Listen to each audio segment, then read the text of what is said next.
Yo, what's up, Geekout here, and welcome back to Nostalgia Overdrive Reborn. So today we're going to be talking about why was everything back in the day called a Nintendo or a Sega? Well, I lived through them periods, and I was done everything through them. And when you went into the likes of Tandy, do you remember Tandy? I don't. Well, Tandy was before Dixon's, and they had all the games, and all the games that was ever out there was Sega or Nintendo. That's all kids more or less grew up with. It was even the older generation, like my brother, who had a Commodore, the ZX Spectrum, but the games weren't as advertised as the Sega, because I think they were pushing.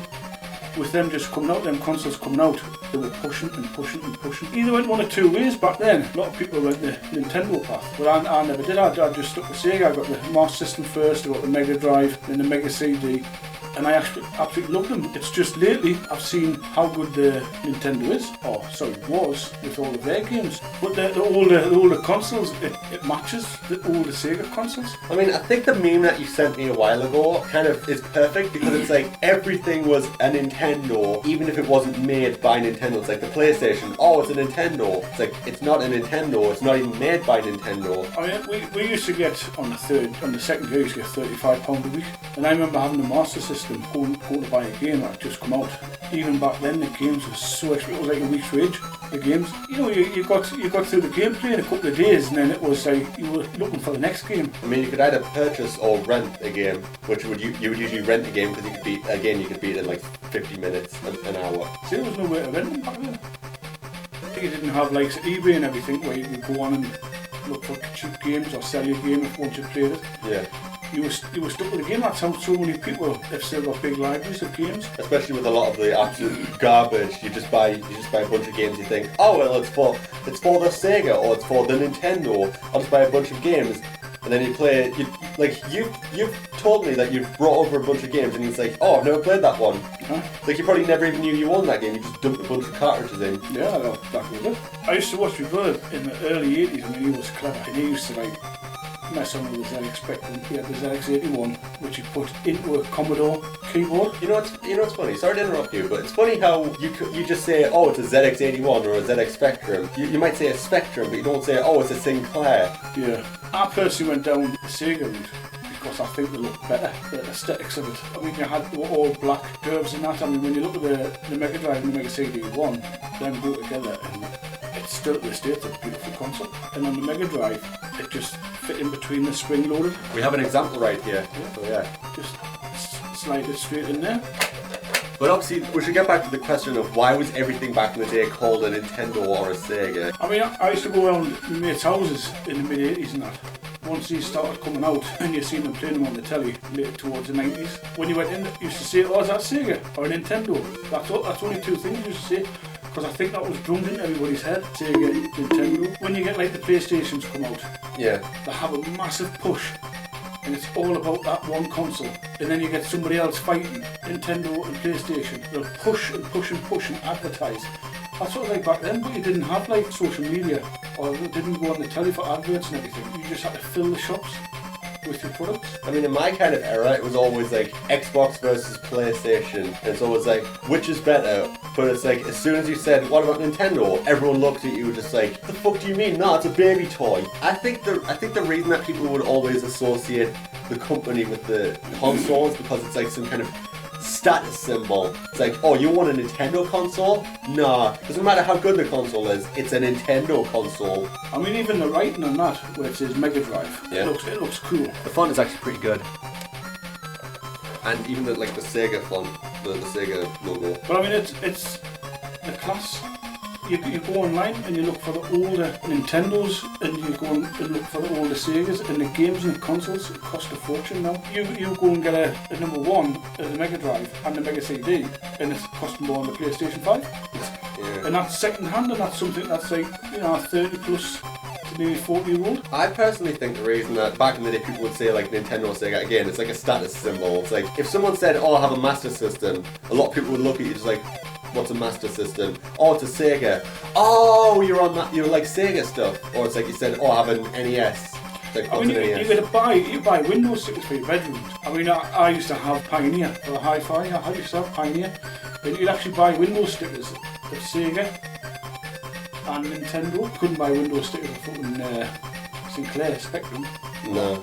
Commodore. Like, most people these days would be like, if you said ZX Spectrum, they'd be like, the fuck is a ZX Spectrum? So it's like, a lot of like old home computers and everything, like if you say Commodore, what's a Commodore? They probably think that group that sings with Lionel Richie. But no, it was all you had back then. That was the main thing. I mean, to be perfectly honest, like when you said Nintendo, you would usually be referring to the latest Nintendo console, or the same with Sega. It's like, if you said, oh, I'm going to play on the Sega, what are you talking about? Well, at this point the Mega Drive is out, so you're gonna play on the Mega Drive.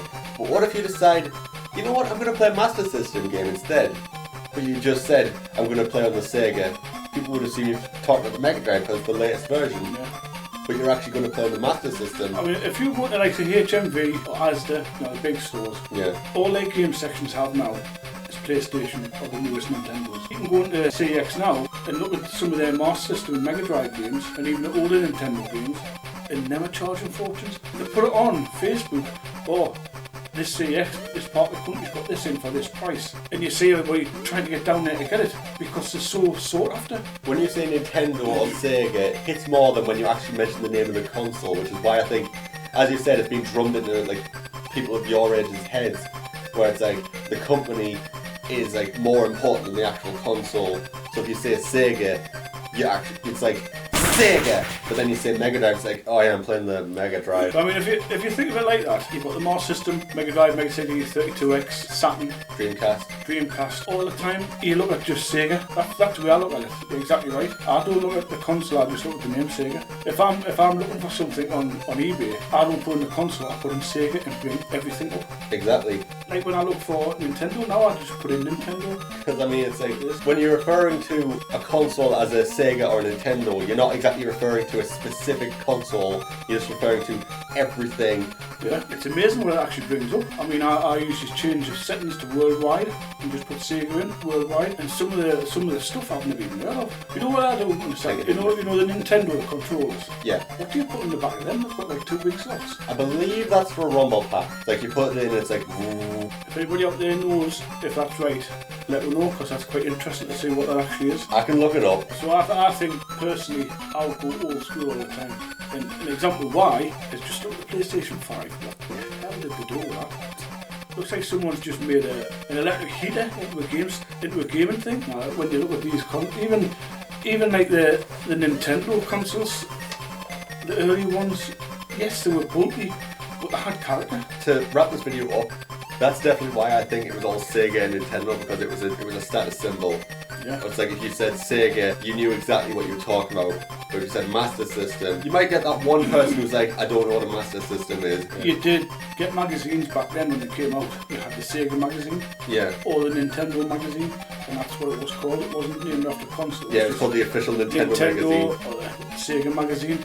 And they were good magazines because you had all the cheats and everything in there. Yeah, it's funny how it kind of stopped after like the 16-bit era, because it's like when you say Xbox, you don't say a Microsoft, you say an Xbox. PlayStation, you don't say a Sony, yeah, you say a PlayStation. A Wii, you don't say a Nintendo for Wii anymore, do you?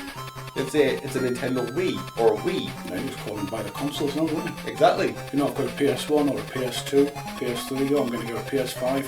Daft lad. Even with Nintendo, it's like a Wii U, 3DS. It's funny, the full title of like 3DS, for example, is the Nintendo 3DS, but we just say a 3DS or Wii U or Wii. It's like, we don't say a Sony PlayStation, Nintendo Wii. So it's kind of like the opposite these days. It is, isn't it? Like, you go by the console back now, but you only went by the actual maker back then. Even if it wasn't actually made by the company. When I was young, everything was Sega. I didn't care what it was, if it was Nintendo. Oh, that's Sega games, it's Nintendo. It's funny how we've completely switched, isn't it? And again, even back then, it wasn't consistent, because you would say like, oh, it's an old home computer game. It's like, what's the computer called? It's called a ZX Spectrum, not a Sinclair. Oh, you've got a Clive Sinclair, the ZX Spectrum, the ZX81. So you know the Commodore 64, that was actually made by Commodore, wasn't it? Yeah. So it was just Commodore. I've got a Commodore, but the main one was the 64. Yeah, I think we should end this video here, because we've kind of tapped this. Yeah. Put the work right on this one. So anyway, we've been your host, Nostalgia Overdrive Reborn. This has been why everything was called a Nintendo or a Sega, and you've all been fantastic. So until the next video, I say bye bye.